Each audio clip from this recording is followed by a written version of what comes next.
on the schedule have gone through the same thing. There comes a point where it gets tougher and tougher to get them fights.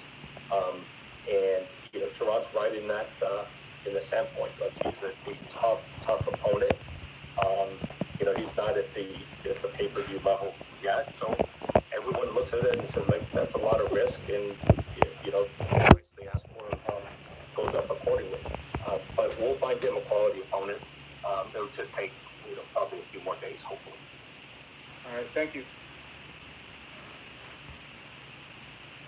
Okay, thanks to Michael. I'm going to take one more for you, Stephen, from Dan Rayfield. Dan, are you there? I am here. Can you hear me, Steve? Danimal, how are you? Hey, Steve. I love the pandemic haircut. Hope you're doing all right. Well, we're figuring okay.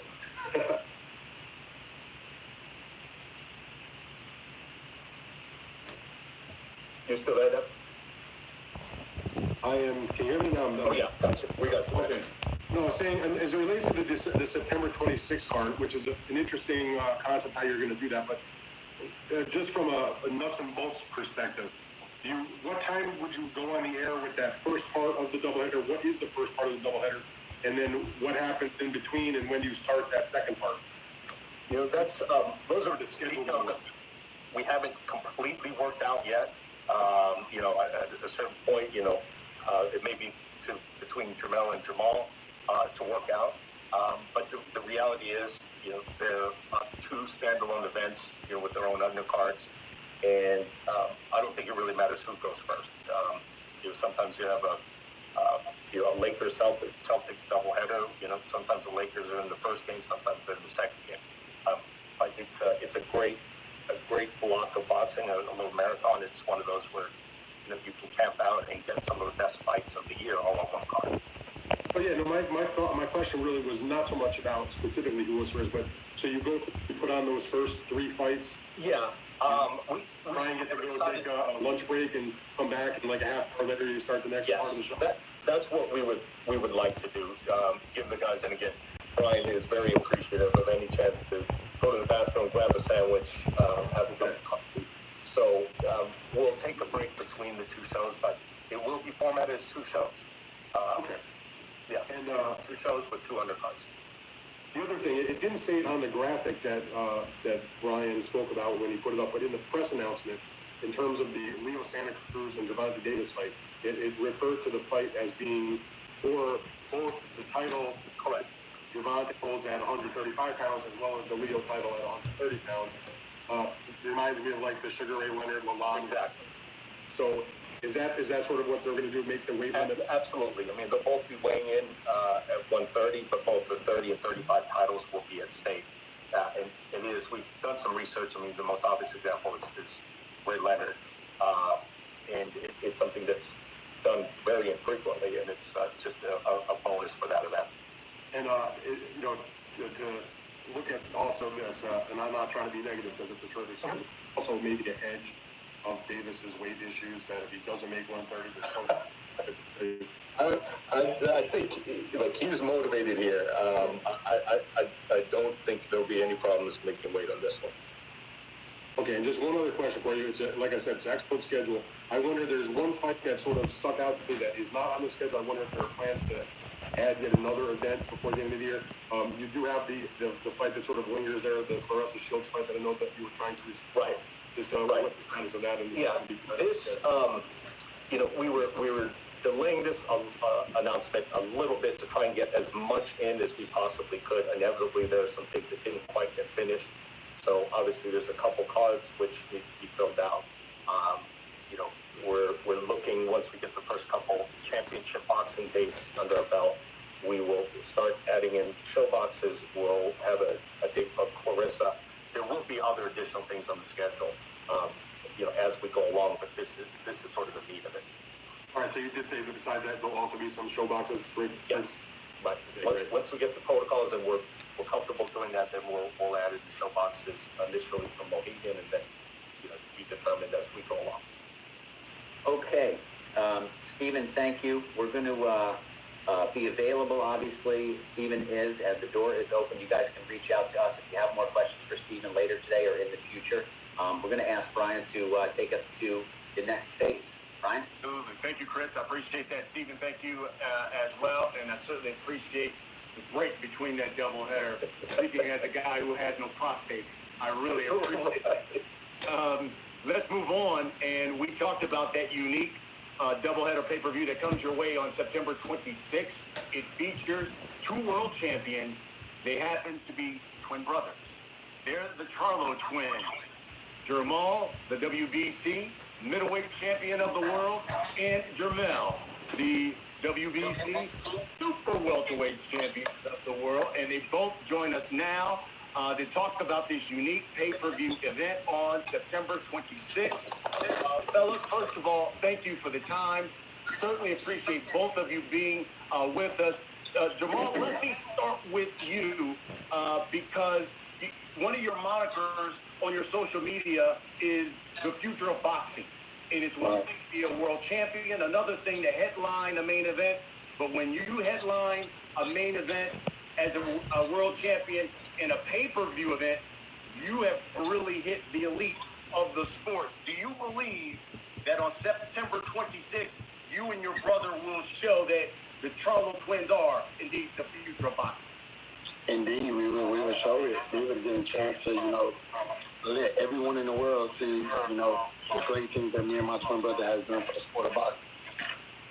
I'm curious, Maul, what is it like for you and your brother to be training in Texas, Houston, and we know how that pandemic has been raging there. Has it been hard getting sparring, things of that nature at all, Jermal? I mean, not really, but, of course, the pandemic made things, separate, from working out every day to, working when we can. So, I mean, I work out at home here, so it hasn't been too tough for me. Jermel, you have told me a number of times that you felt like you were the best fighter at 154. Now you get a unification fight against Jason Rosario, a big puncher, on pay-per-view, your first time. What does this opportunity mean to you? Well, this opportunity is finally here. It's finally presented itself, and I'm satisfied with putting me and my brother and giving us that day because of the fact that we put so much into the sport of boxing, plus what we're getting ready to do. So, just giving us that day and letting this be a moment. I know my brother got his when he was in any event, and he fought last, and now this will be his time where he fight first and I fight last. It's all you guys in boxing are always switching it up. And thanks to Al Heyman for everything he's done in our careers. Now is our time to be pay-per-view stars. Talk to me about what should we expect when you get in the ring with Jason Rosario. I mean, the winner becomes the top dog at 154. He's a big puncher. What should we expect when you get in the ring with him on the 26th of September? Well, I mean, you gotta expect. I've been boxing for so long, and it was always my dream to win multiple belts. So all you're gonna expect is me to get that W, to get that win dominantly, the way I do it. And I don't want to leave it up to the judges. I learned that in my past, and these are the things that I have to do. I have to either win very, very dominantly, or I have to win by knockout. I'm delivering for knockouts, and my way. That's what I do, and it's unbelievable how I'm doing it, but I'm doing it. And so I'm satisfied. That's it. Jamal, man, Sergey Dervechenko. We saw a tough fight with him and Jacobs. We saw him fight Triple G. A number of people thought he won that fight against Triple G. Jamal, do you see this as the toughest test that you faced at middleweight? I mean, every fight is tough. I'm coming in prepared. Of course, this guy is he's rated, number one in the world.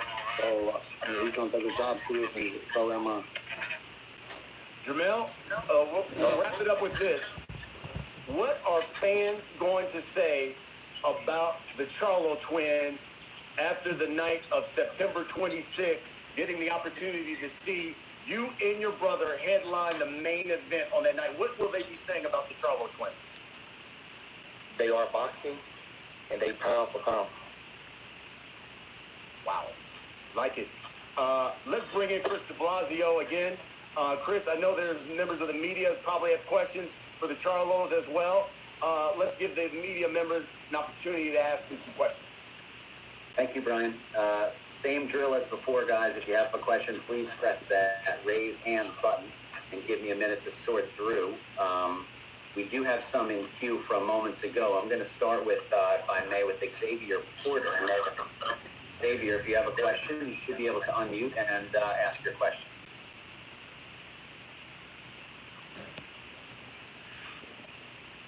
Okay, we're going to go to Hello? our next question. Hello? Oh, there you are, Xavier. Okay, you can hear me? Yes, we can. Go ahead, please. Okay, first off, thank you very much for the time. How you doing, Mr. Custer? Good to see you again, sir. Thank you. All right. Charlo brothers, congratulations on this, this pay-per-view event for you guys. Congratulations, I know it's a huge event for y'all. I know you have been training. Let us know exactly how excited for both of y'all are for this event to be, number one and number two per se to, fight. Have y'all decided who's gonna go first? No, you go one of us. We can't both answer. Go ahead, Mark. Yeah, we haven't decided on who's gonna go first. We both just so excited to be, headlining, pay-per-view cards, separate times. So, y'all keep it locked. Me and my twin brother got something big in store for you guys. Now, your thoughts? Like I said, my brother went first before. I know I'm fighting for multiple belts at this current moment. My brother defending his title. I'm defending mine. We both got the same titles at, different weight classes. And at the end of the day, what matters the most is us putting on that performance. Showtime giving us the platform, and we doing what we have to do. Okay. Thanks, fellas, and good luck on the fight. Thank you. That's well said, guys. Thank you, and thank you, Xavier. Good to hear from you. We're going to go to. I'm not sure where he went here. He disappeared. Marcos Villegas. Marcos, are you there with a question? I lost your hand. Perhaps you put it down.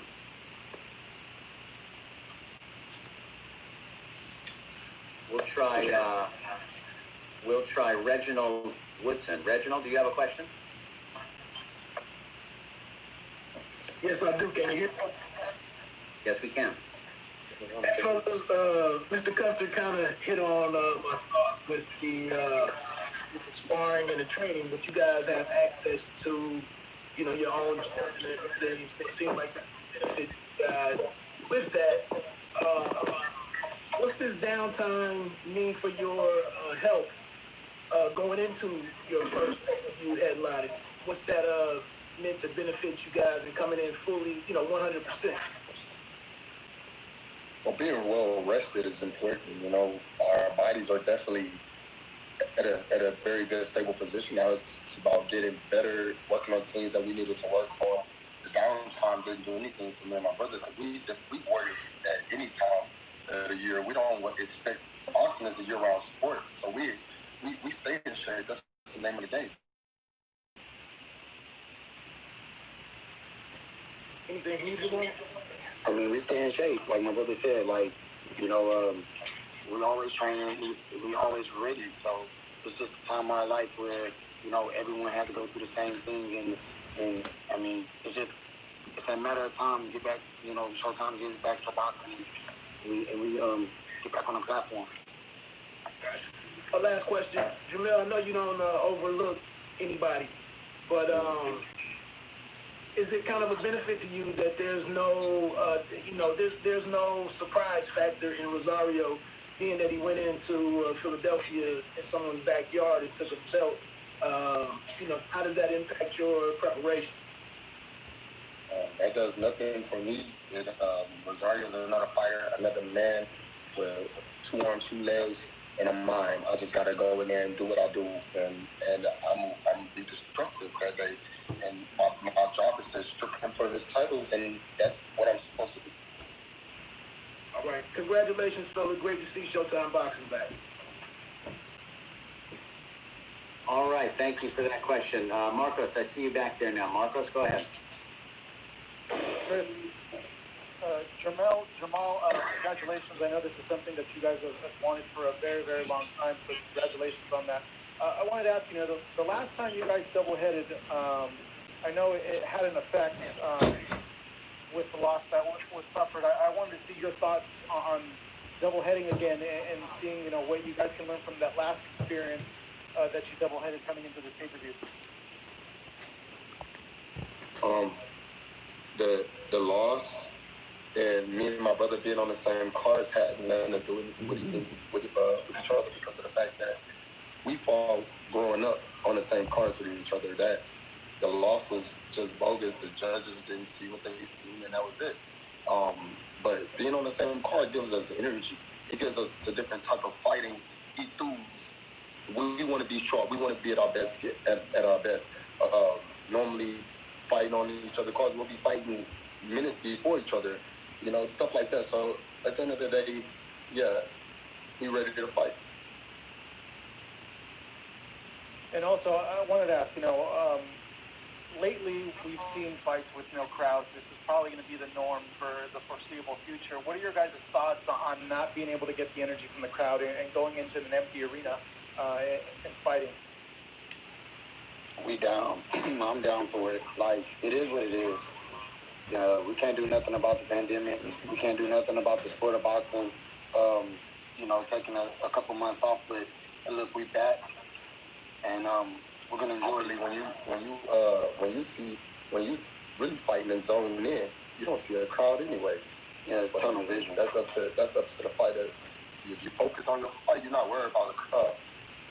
But thank you guys. Appreciate it.